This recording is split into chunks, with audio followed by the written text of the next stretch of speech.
Long time ago, before it became a barrio, it was just a city of Barangay Anacan, approximately between the years of 1919 to 1930.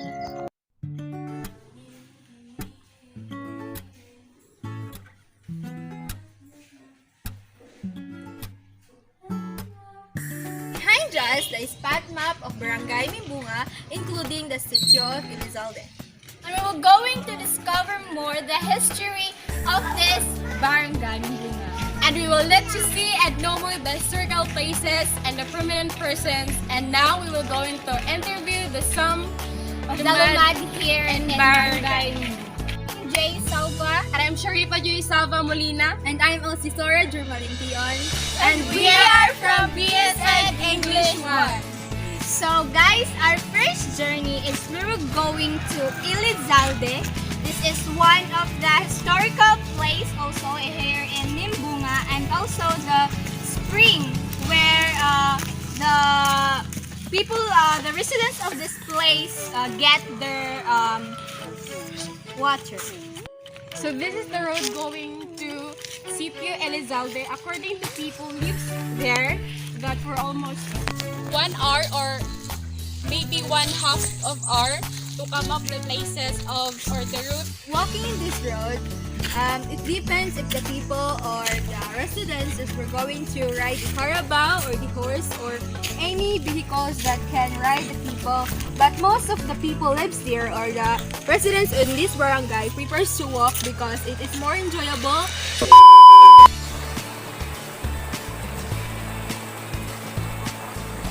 The water is so good. Guys, we arrived in just 14 minutes here. The exact place of Kausan River. In Pio Spring, it was already purchased by Water District so that the residents of this barangays will have their own source of water. But aside from the spring, there was also Green River called Gaon which we are here now. And this Gaon was plenty from species can be found like dalag, kasile, langkuo, paitan, banak, and kantan. This way is where Sitio Elizalde has an average of 150 hectares. Sitio Elizalde feasts on August 18 to 19. According to some lumads, this area is commonly owned by the individuals like Rashano Buno, Feliz Hurtado, Prudencio Daamo, Marcos Humo, Rafael Rodriguez, Dionisio Bonson, and Casiano Rodriguez. So these are the prominent persons here in the Barangay Mimbunga who own Elizalde. Mimbunga National High School was built in 2001 and started class in August 2001. The first principal is Mr. Edwin Evangelista together with his first faculty members, Mrs. Gabia, Miss Evangelista, Mr. Camocamo, Mr. Belmonte, and Mr. Conico. The first Mimbunga public school teacher was the late Mr. Federico Mabunga Sr., whose the first elementary graduate is Mr. Anthony Santos, who became a regional trial court or RTC judge. In 1955, Mimbunga was the only place in Hingog City with a 60 hectares airship to serve as landing field for the other planes used by the company officials and well-off residents in Hingoog as their faster means of transportation to Sitio. But due to the dangerous mountains of Dulag, Sitio of Ujungan, the aircraft owner decided to continue using the said airship as landing field up to 1970.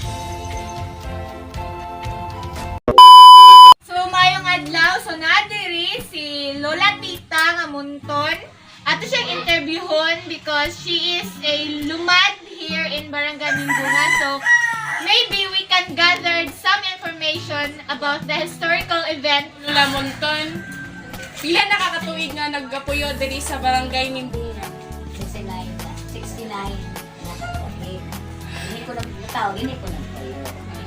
Sa 69 years, ni mga pagpuyo dani, unsay mo nakita nga mga kabag-uhan o mga changes nga karon feel nimo kay murag bag-o na gid siya. Sa una, wala yung iba. Niya ang kasada ro. Wala yung mga una tamo sa kapatid. Sa kaon-on mo sa So, asa ka dapit na kanla na elementary? Hindi na pala elementary. So, pag high school nimo, So, wala may high school yun. 2001 man nagtukot ang high school yun.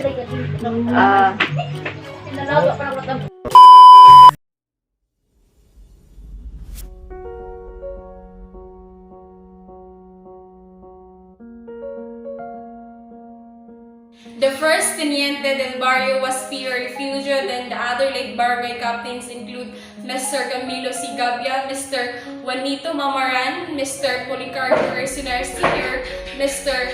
Romeo Palak, then the current captain of this barangay, Mr. Ariel Mosquida. Mr. Ariel Mosquida, who won the 2013 election at his first term until his second term in 2018 to 2022.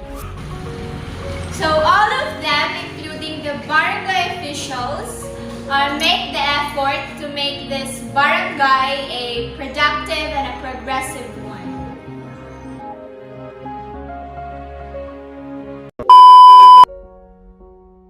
The first person who migrated in this place was Dato Manistima, a member of Higa Unon tribe.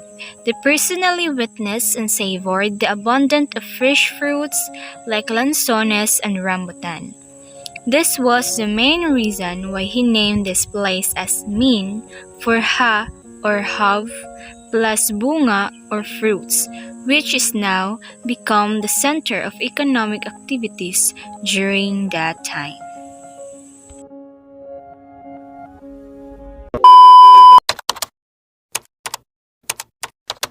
Everyone, I am Claudine Hornasalva from BSED English 1, Block B.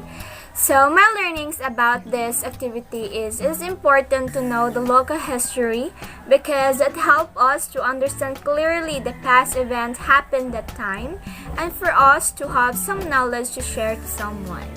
Especially in my own barangay, which we choose to feature because I wanted to know those significant historical places, prominent persons, and interact one lumad person to gather some information. Because these events has a huge contribution to the present time. So through this activity, it enlightens my mind for the things that I haven't known yet before in this barangay.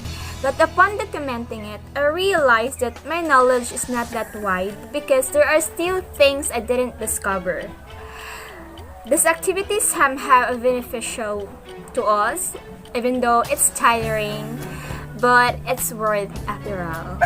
In this project, I have some insight and learnings that Nimbunga is one of the richest products in entire Hingog City, and Nimbunga is one of the productive and progressive one. And I can say that Nimbunga, people lives here in Nimbunga, Hingog City is some of them are professional teachers. Because before, Nimbunga wasn't have electricity and they're just using moron.